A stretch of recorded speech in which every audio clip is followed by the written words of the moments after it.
My stepson came to me depressed because his mom's girlfriend shaved off all his hair, and that woman had the audacity to tell me to be quiet because you're not his real mom.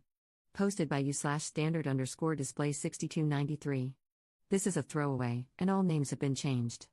To explain the relationships here, I, 30F, married my husband, Alex, 31M, about a year ago, but we've been together for 4 years. He was previously married, and after they had agreed to divorce, she told him she was pregnant. We'll call his ex Kate, 30F. Kate had been cheating on Alex with Jess, 32F, for about a year. I had known Alex for years through mutual friends, and I met his son when he was 6 months old. So, present day, Kate and Jess are still together, but very hot and cold. I went to pick up my stepson from school. Jess had dropped him off, and he seemed quiet and sad. I asked him what was wrong, and he said he was sad because he had no hair. He has beautiful curly hair and had told us he wanted to grow it out into a mullet. At that time, my husband cleared it with his mom, and they were both okay with that. She agreed to have me trim it as needed, like around his ears. He took his hat off, and it was buzzed down to his scalp. I was shocked but just said, "Well, I think you look very handsome, but I thought you wanted to grow it out. Why did you cut it?" Apparently, Jess was going to trim it and forgot to put a guard on. When she realized that, it was too late, and she had to buzz it. When we got home, I called Kate. She didn't know how bad the haircut was and was tied up at a work event.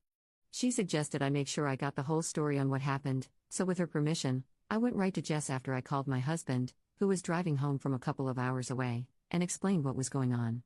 So I called Jess, asked to verify what he said, and told her how upset he was. She said that was exactly what happened but didn't see why it was such a big deal.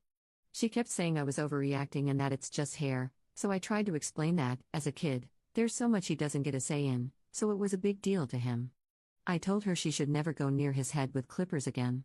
She came back with, "Well, you're not his mom," and when I reminded her she wasn't either, she said, "I'm a hell of a lot closer than you. I've been there since day one," to which I said, "Yeah, because you were an affair partner. Don't cut his hair again," and hung up. I called my husband back to explain everything and calm down. He had been on the phone with Kate discussing things as well, and I texted Kate to give an overview and say I was sorry if I overreacted. It's the next day, and Jess is trying to tell Kate I shouldn't be allowed to cut his hair if she can't, and I need to get my parenting privileges taken away. I think that's crazy. Just to clarify my role as a step-parent, Kate and my husband meet twice a year alone to discuss parenting things, and at the last one, Kate said she is comfortable with seeing me as a parent, and is ready to include me in the meetings going forward. But am I the jerk for being upset with Jess for not only buzzing his hair but for how she reacted trying to minimize it? Top/relevant comments. Commenter. I'm going to say you're not the jerk, but your husband and Kate should be handling these things. If I were in your shoes, I would have done the same, though. When you break it down, you and Jess are each just partners to his parents, and they should be the ones taking care of these things. He's not an object to take away from people and to fight over. Not sure how Kate didn't see her son's hair before, anyway. Ops response. Kate was already at work, which is why she didn't see it. And my husband was driving on his way back from a work offsite, which is why I picked him up. Kate and my husband don't communicate very well, part of the divorce, so about 2 years ago, the three of us talked and agreed that it made sense for me and Kate to communicate pretty regularly. It works for us, though not for everyone. And Kate agreed that, especially after we got married, I do get a say in how he's raised, though not as much as her and my husband, of course. Commenter 2.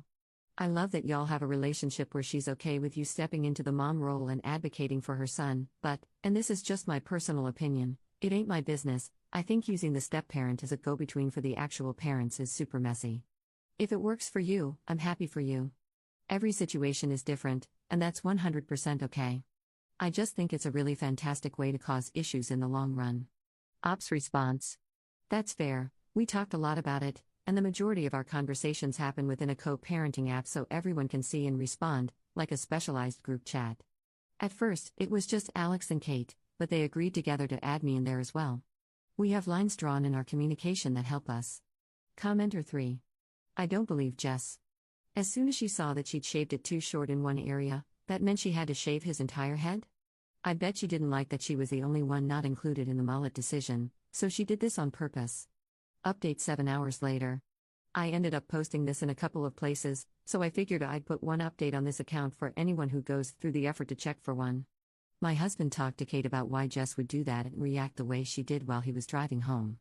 Kate admitted she had noticed Jess asking questions about what I do and making little bigs at me around their son, like he'll tell a story from our house, and she'll find a way to say something negative about me. She lightly called her out on this one time, and Jess had a really negative response. Kate and my husband were going to meet tomorrow to talk about it, but Kate called me very upset, saying they got into a fight. She doesn't have a lot of family, so this isn't the first time she has called me needing someone to talk to who knows the whole dynamic. I said she could come over and talk about it if she wanted, and she took me up on it. So she came over, we all played Hot Wheels for a bit, seeing their son obviously helped calm her down, and then I took him to the playroom while Alex and Kate talked. Apparently, Jess is tired of not being treated like as much of a parent as me in her eyes and cut his hair on purpose, basically to make a parenting decision that couldn't be reversed. That came out in a heated blow-up from her when Kate insisted she was okay with me cutting his hair so he could have the style he wanted, since I was good at it. Some more heated words were shared, and Jess gave Kate the ultimatum of treat me as well as you do her or we're done, then she stormed off and Kate called me. Next, Kate and Alex went in and talked to their son alone and asked some gentle questions about Jess while they played. He said sometimes she yells and he doesn't like it, she has spanked him, and he wouldn't be sad if she wasn't there. We all ate dinner together so our son could see that everything was okay, and we all told him how many fun things we could do with his hair as it grows back. He will be going to a professional for cuts, though. After Kate went home, my husband even buzzed his head and told our son that he thought it was so cool he wanted to match him. As of now, Kate is planning to end things for good, and I sure hope it sticks. That's all I got, folks. Top/relevant comments. Commenter. I have to say, after reading a lot of stories on here and from personal experience, it's nice to see your husband and his ex-wife co-parent as well as they do, to put their son first and communicate. And it's especially nice to see how all three of you act around each other for the better benefit of your stepson, to see how you communicate with Kate and talk through it first before reaching out to Jess. Kudos to you all. I hope that you keep working together in the future.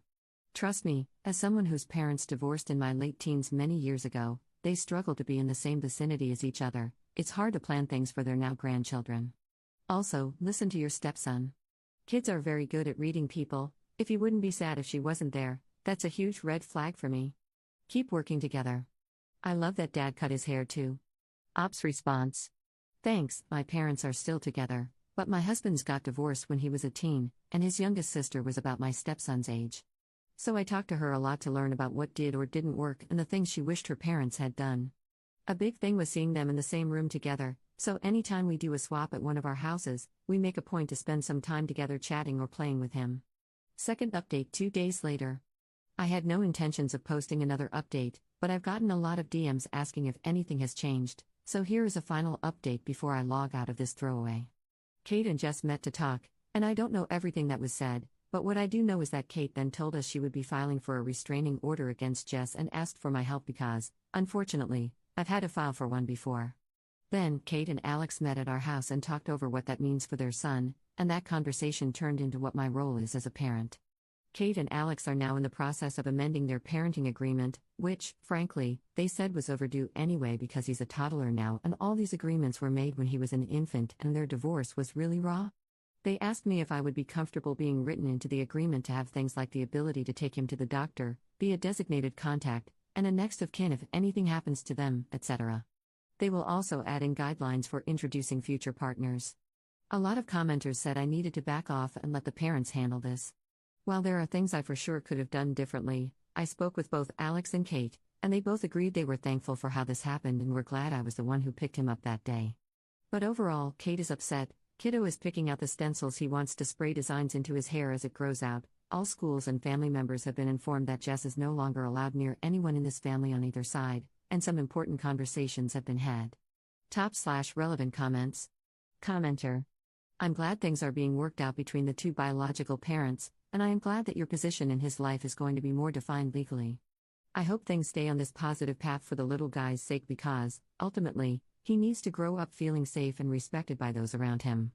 I hope Jess does the mature thing and doesn't cause any more trouble for any of you.